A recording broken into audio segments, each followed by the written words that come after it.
अगं तू केलेली ताकाची कढी किती चवदार होते आणि मी माझ्या घरी त्याच पद्धतीने केली तर ती थोडीशी कडवट लागते, बिटर लागते. असं का होतं बरं? माझी मैत्रीण मला विचारत होती. मी तिला म्हटलं, अगं पद्धत वगैरे सगळं ठीक आहे, पण तू दही कसं विरजतेस? ती म्हणाली, काही नाही, रोजच्या रोज साय काढून फ्रीजमध्ये ठेवते, अशी 8-10 दिवसाची साय साठवते आणि त्यानंतर त्याच्यामध्ये विरजण लावते आणि मग दुसऱ्या दिवशी ताक करते. मग मी तिला विचारलं, अशा दह्याचा वास तुला छान मधुर येतो का? नाही, थोडासा कडवटच येतो. मग अशा कडवट ताकाची कढी किती जरी मसाले घातले तरी कशी काय चवदार होईल? जर तुम्ही अशा पद्धतीने साय काढत असाल आणि ती फ्रीजमध्ये साठवत असाल तर जरी फ्रीजमध्ये ठेवलं तरी सुद्धा त्यामध्ये सिरस बॅक्टेरिया नावाचे हार्मफुल बॅक्टेरिया तयार होतात.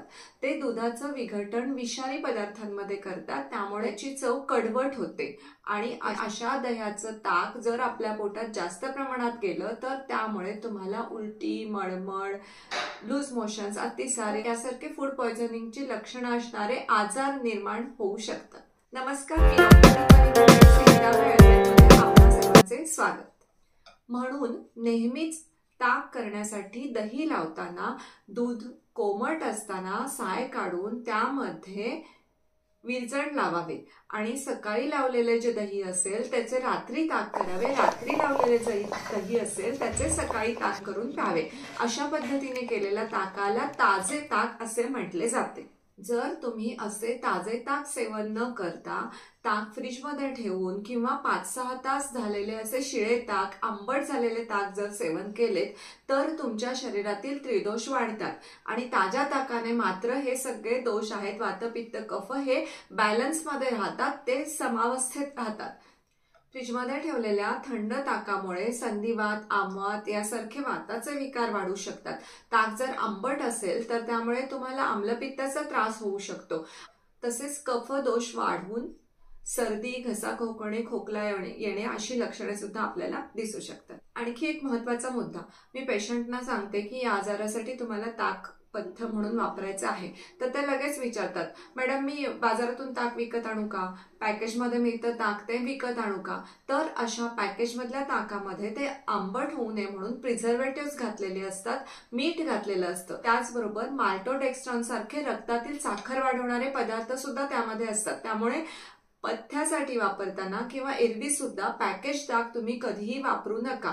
ताजे ताकच वापरले पाहिजे. मी यानंतर जे औषधी गुणधर्म सांगणार आहे ते सर्व अशा पद्धतीने केलेल्या ताज्या ताकाचेच आहेत.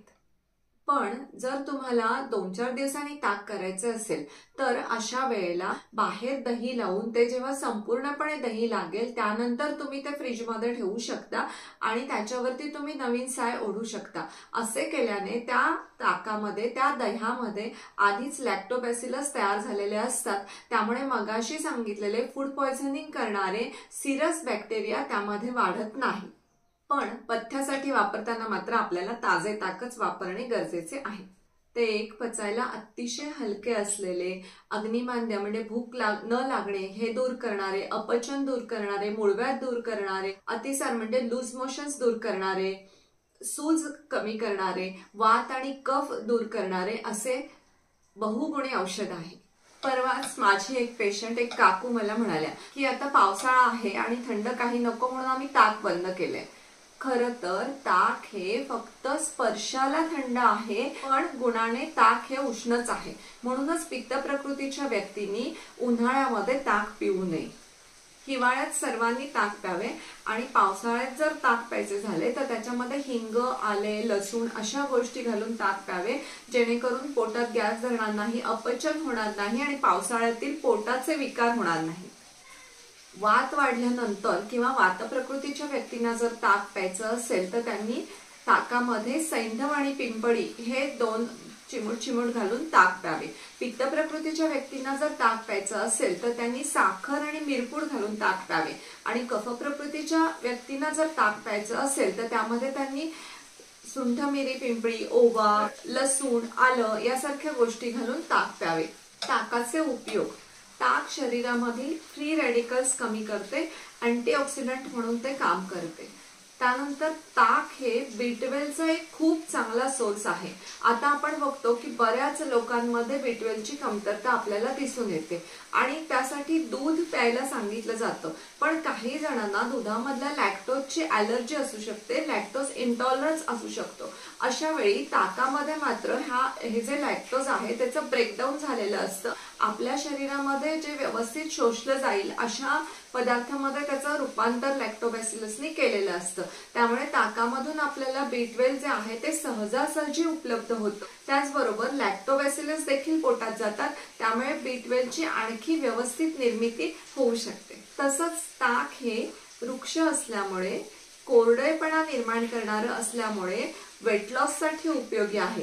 पण वेट लॉस साठी ताक घेताना मगाशी सांगितल्याप्रमाणे सकाळी दही लावून रात्री ताक केलेलं असलं पाहिजे किंवा रात्री दही लावून सकाळी ताक केलेलं असलं पाहिजे आणि त्यामधील लोणी जे आहे ते पूर्णपणे घुसळून काढून घेतलेलं असलं पाहिजे.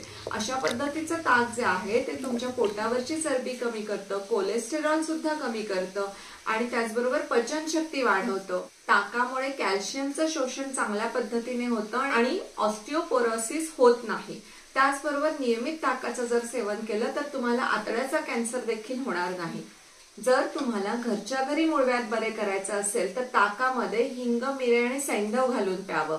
जर एखाद दिवशी अजीर्ण झाले असेल, जेवायची अजिबात इच्छा नसेल तर मगाशी सांगितलेलं ताजं ताक तुम्ही सुंठ, मिरी, सैंधव घालून पिऊ शकता आणि त्यामुळे तुमच्या पोटाला निश्चितच आराम मिळू शकतो. आयुर्वेदामध्ये सांगितलेलं आहे भोजनांते विषमवारी, म्हणजे जेवणानंतर पाणी पिणं हे विषासारखं आहे.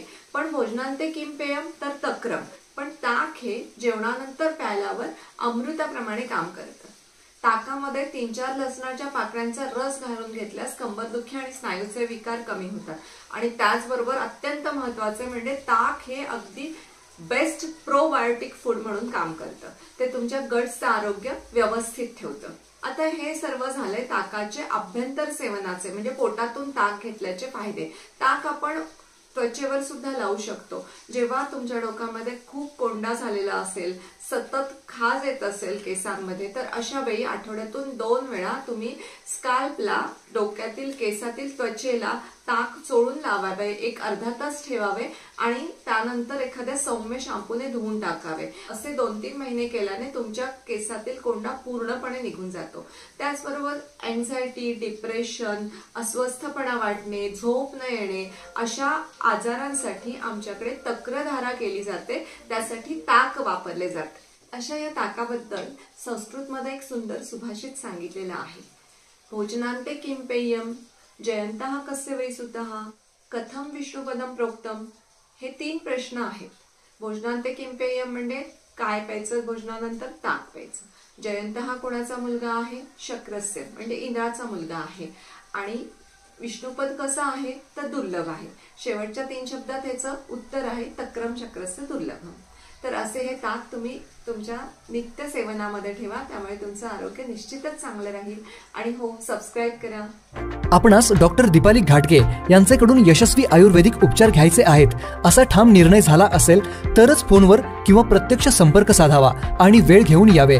येताना आधीचे सर्व रिपोर्ट्स म्हणजेच सोनोग्राफी, MRI, रक्त तपासणीचे रिपोर्ट, यापूर्वी घेतलेल्या उपचारांची माहिती आणि सर्व बाबी घेऊन याव्यात. सुरुवातीला प्रत्यक्ष येणे आवश्यक आहे, पण अपरिहार्य कारणांमुळे येणे शक्य नसेल तर ऑनलाईन कन्सल्टिंगसाठी 94 23 20 38 40 या नंबरवर फॉर ऑनलाईन कन्सल्टेशन असं मेसेज करावा आणि ऑनलाईन अपॉइंटमेंट फिक्स करावी.